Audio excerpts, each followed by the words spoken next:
Anak, hindi mo ba ako aawayin? O susumbatan? Iniwan kita.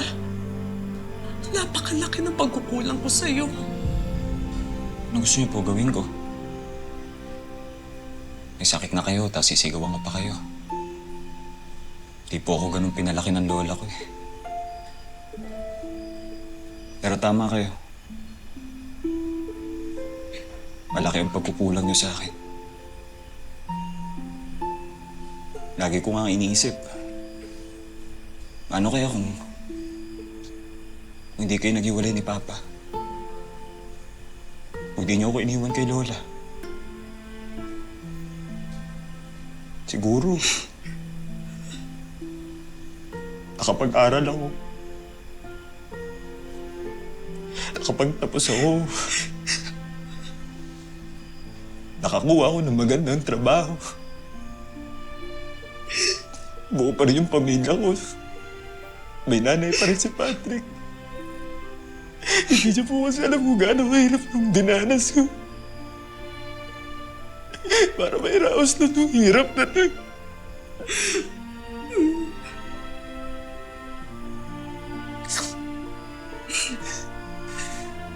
Siguro ba, utang na lang po dito sa inyo na nangyari sa akin. Dahil kahit paano nakatayo ko sa sarili kong paa. Naging matibay ako.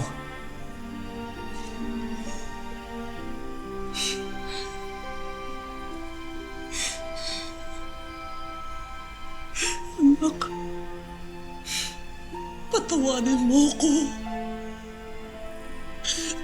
Patawanin mo ko, anak. Hindi ko alam kung paano mabawi sa'yo. Patawanin mo ko. Sorry. Unti-unting napag-aralan ni John na patawarin ang kanyang ina. Sa pagpapatuloy ng pandemya, tumayong padre de pamilya si John para kina Patrick at sa kanyang ina. Pero dahil lockdown noon at nanatiling sarado ang mga gay bar, naubos ang kanyang ipon. Ang pagiging online macho dancer ang ginawang source of income ni John nung panahon ng pandemya. Basta, kung gusto niyo ng private show, PM is the key.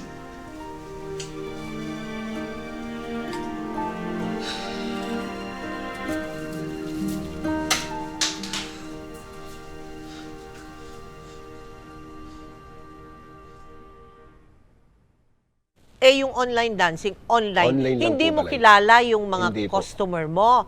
Ah, hindi. Opo. Ay, paano yun? Hindi nga kayo nagkikita. Paano ka babayaran? May manager po kami dun. Kumbaga parang may ticket, ganun. Apo. Parang 1,000 per head po yun. Tapos ganong karami yung nanonood ba? Hanggang 100 lang po yung participants. Isang show, 100,000? Uy, ang mahal pala nun. Patrick! Oh. Oh, may pasalubong ko sa inyo, Lola.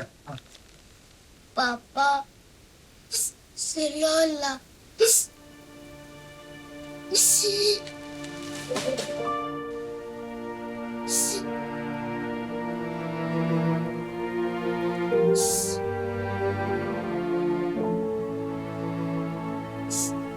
Ah,